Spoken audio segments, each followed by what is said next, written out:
Mes chers compatriotes, au moment où je m'exprime, des attaques terroristes d'une ampleur sans précédent sont en cours dans l'agglomération parisienne. Il y a plusieurs dizaines de tués. Il y a beaucoup de blessés. C'est une horreur. L'état d'urgence sera décrété, ce qui veut dire que certains lieux seront fermés, la circulation pourra être interdite et il y aura également des perquisitions qui pourront être décidées dans toute l'Île-de-France. L'état d'urgence, lui, sera proclamé sur l'ensemble du territoire. Nicolas Bourgoin, bonjour. Bonjour. Dites-nous, l'état d'urgence, c'est quoi exactement ? Alors, c'est une mesure d'exception qui restreint certains droits démocratiques pour une durée limitée et dans un contexte particulier, en fait. Donc, le contexte particulier, à l'origine, ça a été la guerre d'Algérie, puisqu'il faut se rappeler que l'état d'urgence, la première fois, a été mis en œuvre en 1955. Je voudrais vous indiquer dans quel esprit le gouvernement a déposé ce projet sur l'état d'urgence. La réalité actuellement en Algérie, c'est que quelques centaines peut-être de bandits, de criminels, créent un état d'insécurité. Cette situation se produit en Algérie, elle pourrait à la rigueur se produire un jour ailleurs. Il est certain que dans des périodes de troubles de ce genre, il faut pouvoir prendre certaines mesures plus rapides que ne le permet l'organisation habituelle des règles administratives. Je dois dire que personnellement, j'aurais pu me contenter d'appliquer l'état de siège si l'Assemblée manifestait une préférence pour ce système. Il nous a paru qu'en créant la législation de l'état d'urgence, nous allions dans un sens plus libéral et plus souple. Puis la durée limitée, donc c'était en général toutes les fois que ça a été mis en œuvre en France dans les années 80, en 2005, c'était pour une durée très courte. Là aujourd'hui on est à la 5e prolongation de l'état d'urgence. On arrive à 13 mois donc depuis novembre 2015 et c'est la durée la plus longue jamais observée.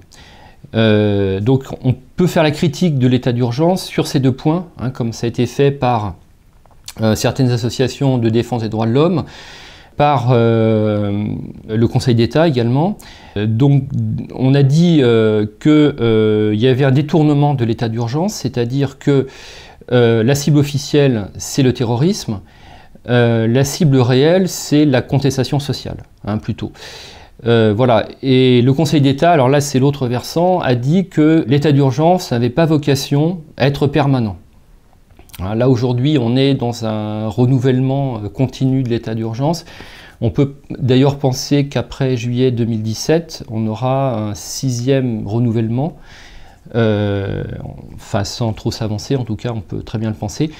Voilà, donc on est dans un contexte où finalement on a une instrumentalisation du risque terroriste à des fins sécuritaires. Alors il y a des mesures, je dirais, concrètes, hein, de l'état d'urgence qui ne sont pas simplement symboliques, hein, qui ont des effets matériels. Donc l'assignation à résidence de toute personne dont l'activité est jugée dangereuse pour la sécurité publique ou l'ordre public. Après les attentats de 2015, le gouvernement adopte l'état d'urgence qui facilite les assignations. Plus besoin de passer par un juge ni par une enquête judiciaire. Le pouvoir est donné au préfet. L'assignation en résidence en particulier est une mesure qui permet de prévenir de possibles troubles à l'ordre public, y compris précisément lorsque les informations disponibles ne sont pas encore suffisantes pour engager une procédure judiciaire.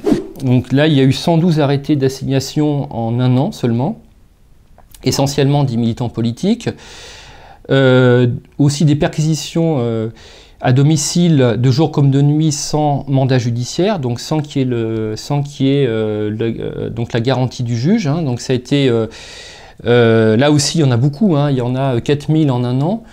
4000, on peut penser que c'est un chiffre très important, enfin trop en tout cas, pour qu'il y ait un rapport là avec le terrorisme. Dans le lot, il y a forcément des militants politiques.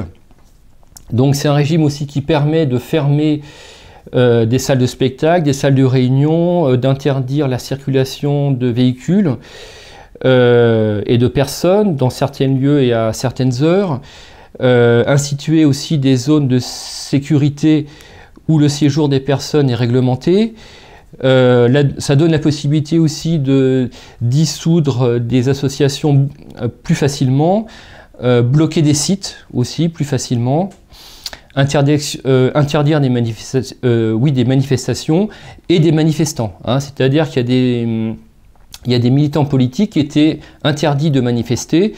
Au moment des lois, de la loi Khomri, donc la loi travail, il y a des interdictions de manifestations qui ont lieu grâce à l'état d'urgence. Et puis au moment également de la COP21, donc des militants qui ne pouvaient pas venir, en tout cas, des manifestations qui ont aussi été interdites à ce moment-là. Nous l'avons rencontré début décembre. Ce militant écologiste racontait à notre micro le déroulement de son assignation à résidence pendant la COP21. Je dois venir au commissariat à 9h, 14h et 19h. Je dois rester chez moi de 20h à 6h. C'est un peu la prison à la maison, quoi. Comme lui, 7 personnes ont été assignées à résidence, une mesure permise par l'état d'urgence instauré après les attentats du 13 novembre. Ces militants ont saisi le Conseil constitutionnel via une question prioritaire de constitutionnalité. Est-ce qu'on peut sortir des motifs de l'état d'urgence pour aller chercher d'autres personnes, on va dire des gens beaucoup plus de droit commun, des gens qui n'ont vraiment rien à faire avec le terrorisme? Est-ce qu'on peut utiliser ces pouvoirs-là, qui sont exceptionnels, pour ça? Alors quel est l'intérêt pour le pouvoir de renouveler autant de fois l'état d'urgence? Alors la raison officielle, c'est couvrir les élections présidentielles, puisque l'état d'urgence est renouvelé jusqu'au 15 juillet 2017. Donc ce qui englobe la période des élections présidentielles et législatives et le 14 juillet. Hein, donc ça sans doute, on se rappelle de l'attentat de Nice qui avait lieu le 14 juillet dernier. Hein, donc c'est le souci de répondre à une inquiétude d'instabilité propre à ces périodes. On sait que pendant les élections, il y a des concentrations de population, par exemple, lors des opérations de vote. Il y a des débats politiques, il y a des réunions politiques. Et donc, voilà, c'est une façon de répondre à une situation de flottement, on pourrait dire.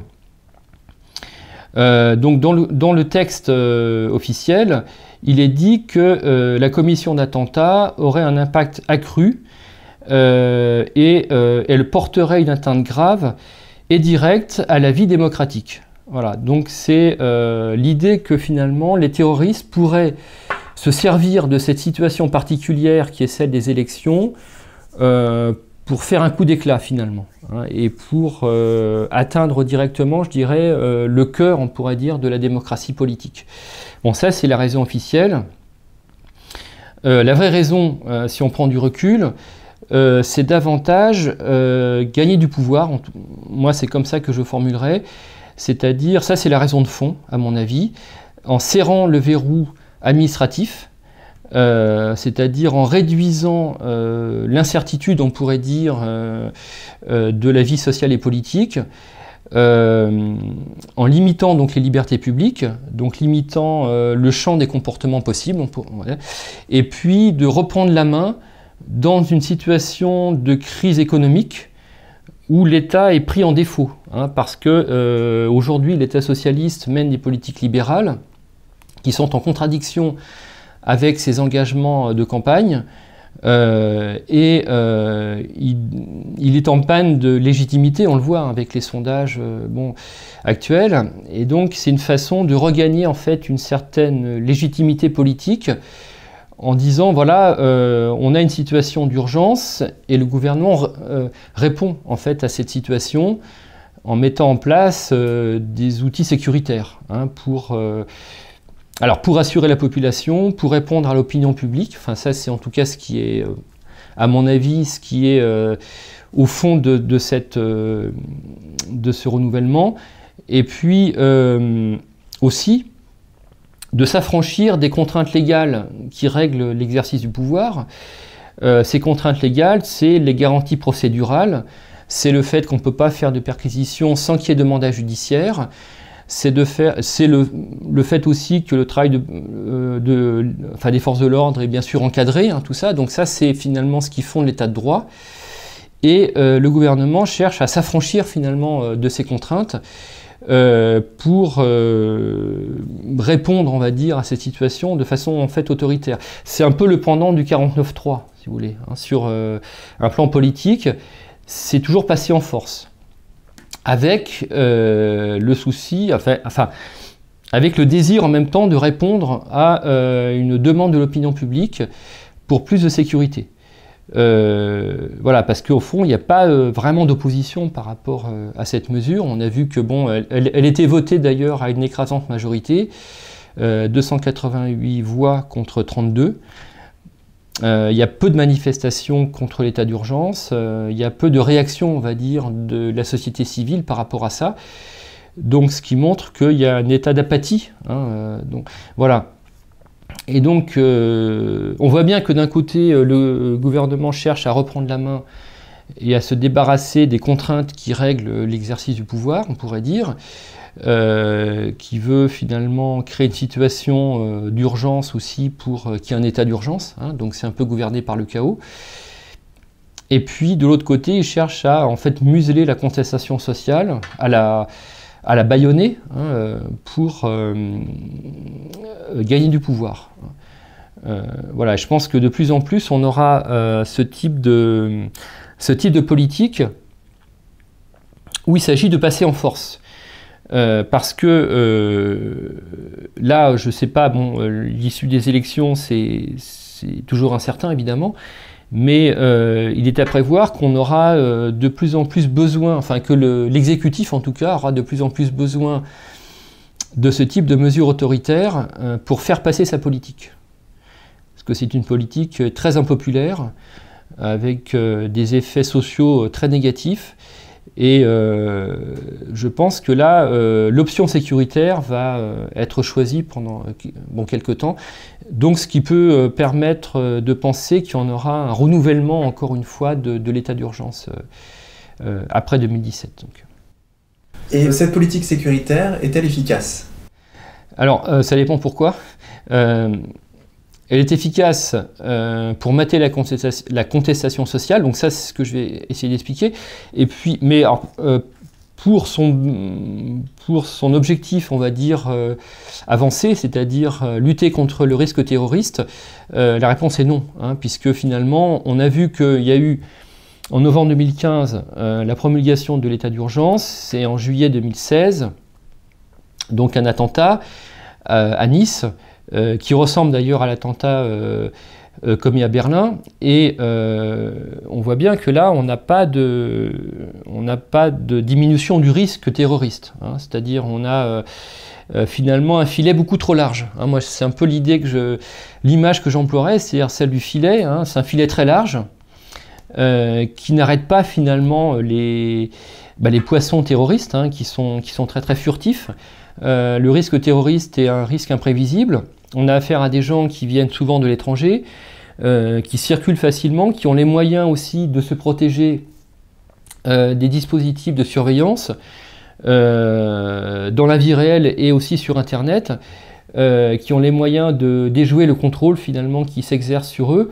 Le citoyen ordinaire, qui veut manifester ou qui veut montrer son opposition à la politique n'a pas ces moyens, hein, justement.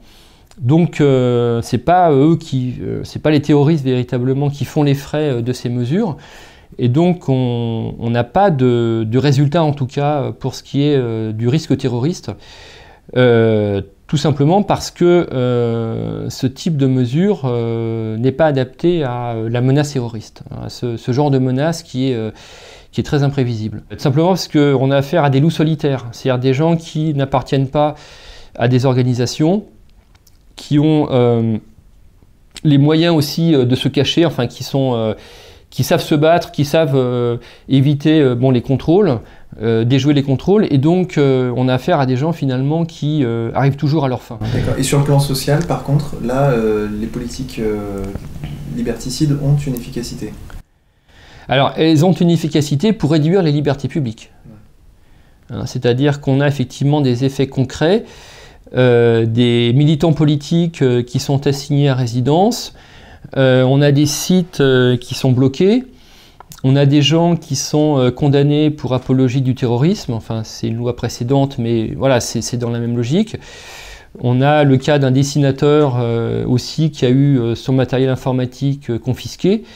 Donc on a des effets concrets en tout cas pour ce qui est des libertés publiques qui sont quantifiables. Hein. Ça a été fait d'ailleurs dans le texte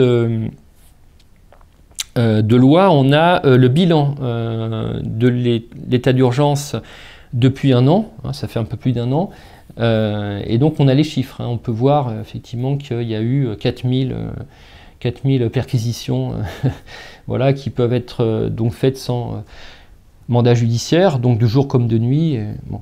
Peut-être une question plus prospective. Comment vous voyez la situation dans les années à venir? Un durcissement de ces lois liberticides et peut-être même d'autres attentats? Oui, alors en fait chaque loi, on peut faire l'historique des lois antiterroristes depuis une vingtaine d'années. Les premières d'ailleurs, c'était dans les années 80, donc oui, maintenant ça fait 30 ans. Chaque loi en fait est prise et en fait votée après un attentat. Hein, c'est-à-dire que c'est à chaque fois pour conjurer en fait une menace après coup. Hein, c'est-à-dire qu'il y a effectivement enfin, d'un point de vue logique, c'est pas cohérent, hein, puisqu'il faudrait la prendre avant justement, qui est l'acte terroriste, pour l'empêcher. Hein, mais là, c'est toujours après coup.